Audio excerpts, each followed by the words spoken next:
क्या आपने कभी सोचा है कि स्वयं आदिशक्ति का बचपन कैसा रहा होगा?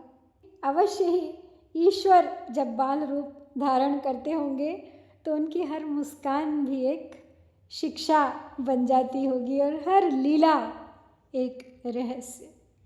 तो आज हम प्रवेश कर रहे हैं शिव महापुराण की रुद्र संहिता पार्वती खंड के 7वें अध्याय में, जहाँ माता पार्वती के नामकरण संस्कार, उनकी मनोहर बाल लीलाओं और विद्या अध्ययन का वर्णन मिलता है। बालिका रूप में दिखाई तो देती है, लेकिन वो दिव्य कन्या कोई साधारण बालिका तो है नहीं। ये तो वही शक्ति है जिनके लिए देवता प्रतीक्षा कर रहे थे और जिनके जीवन का उद्देश्य संपूर्ण सृष्टि के कल्याण से जुड़ा हुआ था। तो आइए आज की कथा आरंभ करते हैं और चलते हैं माता पार्वती के बाल्यकाल की उसी दिव्य दुनिया में। ब्रह्मोवाच ततो मेनापुरः सा वैसुता भूत्वा महाद्युतिः चकार रोदनं तत्र लौकिकीं गतिमाश्रिता अरिष्टशय्यां परितः सद्विसारसु तेजसा निशीथदीपा विहतत्विष आसन्नरं मुने श्रुत्वा तद् रोदनं रम्यं गृहस्थाः सर्वयोषिताः जहृषुः संभ्रमात् तत्र गताः प्रीतिपुरःसराः। तो ब्रह्मा जी नारद जी को कथा सुना रहे हैं। तो कहते हैं पार्वती के बाल्यकाल का वृत्तांत सुनाते हुए कि मैना के सामने महातेजस्वी कन्या होके वो पार्वती लौकिक गति का आश्रय लेकर रोने लगी, एक साधारण बालिका के समान। वे मुने उस समय प्रसूति गृह की शैया के चारों ओर फैले हुए उनके महान तेज से रात्रि के दीपक शीघ्र ही कांतिहीन हो गए। उनका मनोहर रुदन सुनकर घर की सब स्त्रियां प्रसन्न हो गई और शीघ्र ही प्रेम पूर्वक वहाँ चली आई। तच्छुद्धान्तचरः शीघ्रं शशंस भूभृते तदा पार्वती जन्म सुखदं देवकार्यकरं शुभं तच्छुद्धान्तः चरायाशु पुत्री जन्म सुशंसते सितात पत्रं नादेयमासीतस्य महीभृतः गतस्तत्र गिरिः प्रीत्या सा पुरोहितस्य द्विजः ददर्श तनयां तां तु शोभमानां सुभाससा नीलोत्पलदलश्यामां सुद्युतिं सुमनोरमां दृष्ट्वा च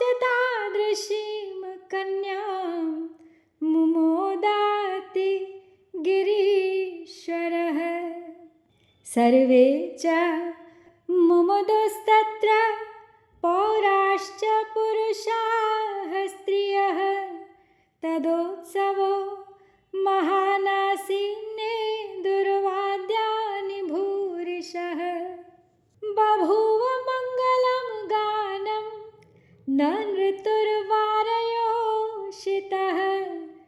दानं ददौ द्विजातिभ्यो जातकर्म विधाय च। तो पार्वती के रोने की आवाज़ सुन के घर की सब स्त्रियां वहीं आ गई। तो अंतःपुर के दूत ने फिर सब देव कार्य संपन्न करने वाले, कल्याण कारक तथा सुख देने वाले पार्वती जन्म की बात को शीघ्र ही पर्वतराज को बताया।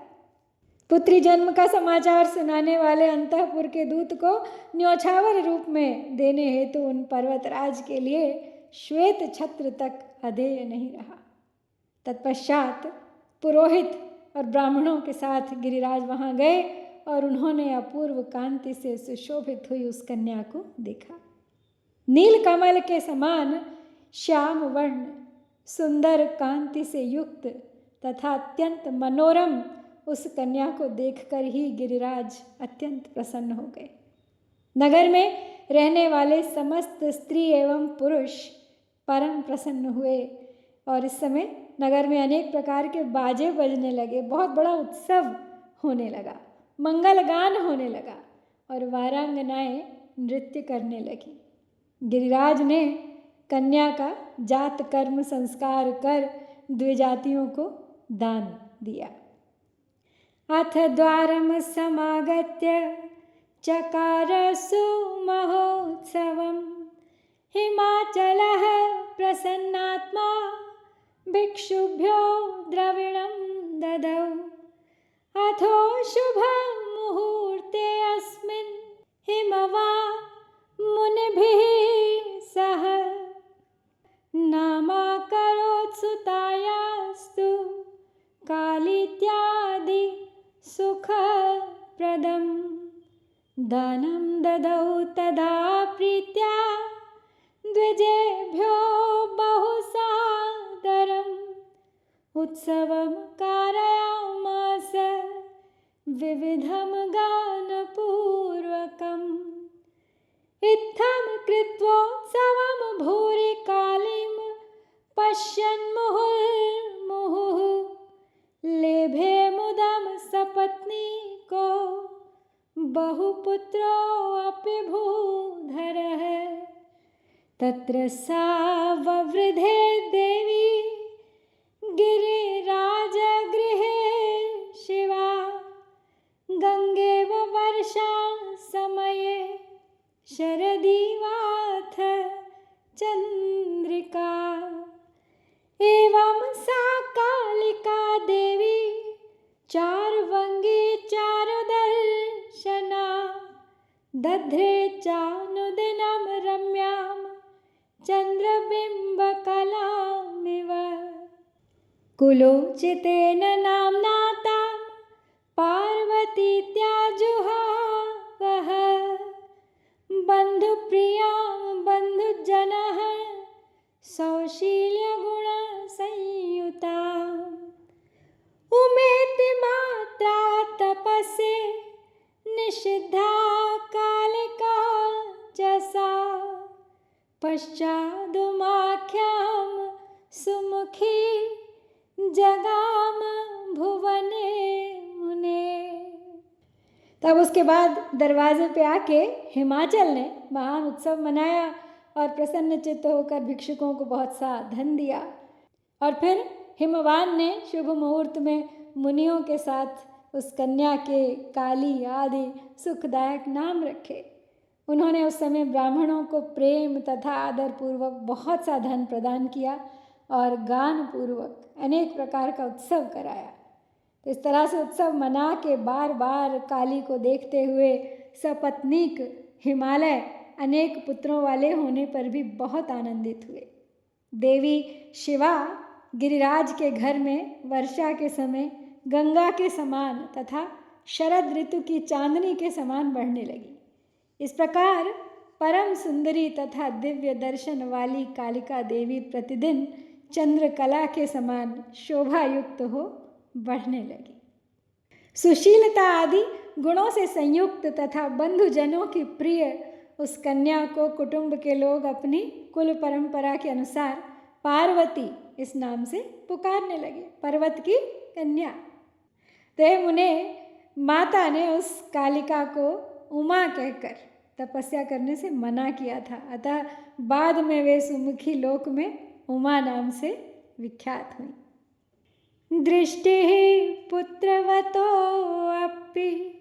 अद्रेस्तस्मिन् तृप्तिं जगामना अपत्ये पार्वतीत्याख्ये सर्वसौभाग्यसंयुते मधोरनन्तपुष्पस्य च्युते हि भ्रमरावली विशेषसंगा भवति सहकारे मुनीश्वर पूतो विभूषितश्चापि स बभूव तया गिरिः संस्कारवत्यैव गिरा मनीषीव हिमालयः प्रभा महत्या शिखयेव दीपो भवनस्य च त्रिमार्ग एव सन्मार्गस्तद्वगिरिजया गिरिः कन्दुकैः कृत्रिमैः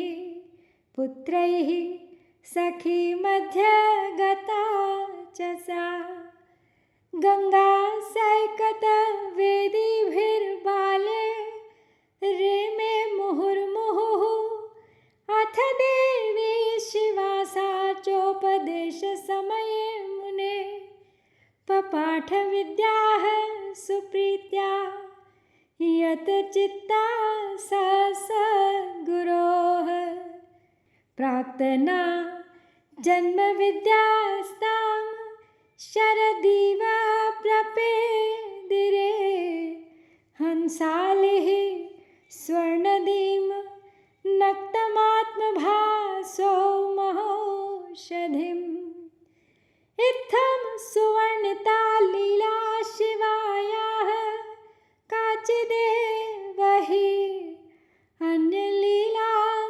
प्रवक्ष्येऽहं शृणु त्वं प्रेमतो मुने।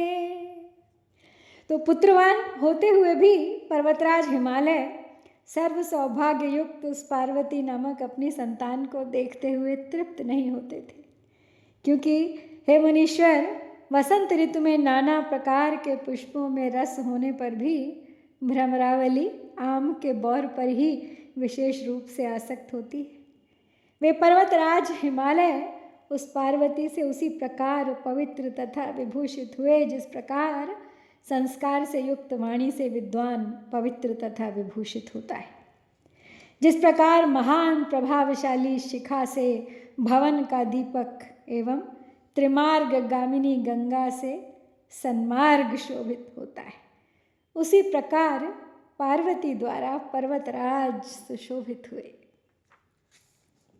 वे पार्वती बचपन में अपनी सहेलियों के साथ कंदुक यानी गेंद और कृत्रिम पुतले तथा गंगा की बालुका के साथ बनाई गई वेदियों द्वारा खेल खेला करती थीं। उसके बाद ही उन्हें वे शिवा देवी उपदेश के समय एकाग्रचित्त होकर सद्गुरु से अत्यंत प्रीतिपूर्वक सभी विद्याएं पढ़ने लगीं। जिस प्रकार शरद ऋतु में हंस पंक्ति गंगा को तथा रात्रि में अमृतमयी चंद्र किरणें औषधियों को प्राप्त होती हैं, उसी प्रकार उन पार्वती को पूर्व जन्म की विद्याएं स्वयं प्राप्त हो गईं। हे मुने, इस प्रकार मैंने शिवा की कुछ लीला का ही आपसे वर्णन किया है। अब अन्य लीला का भी आगे वर्णन करूँगा, प्रेम पूर्वक सुनते रहिए। तो पार्वती बढ़ रही हैं, पढ़ रही हैं, लीलाएं कर रही हैं, और महानता की पहली झलक तो कहते हैं बचपन में ही दिखाई देने लग जाती है। तो माता पार्वती की इन बाल लीलाओं में शायद उसी दिव्य भविष्य की झलक छिपी हुई है जिसकी प्रतीक्षा में है सृष्टि।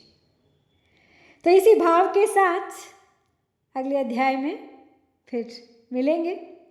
इसी के साथ यहाँ पे द्वितीय रुद्र संहिता के तृतीय पार्वती खंड में पार्वती की बाल्य लीला वर्णन नाम का ये 7वां अध्याय यहाँ पर पूर्ण होता है। ओम श्री सांब शिवाय नमः। जय भारत।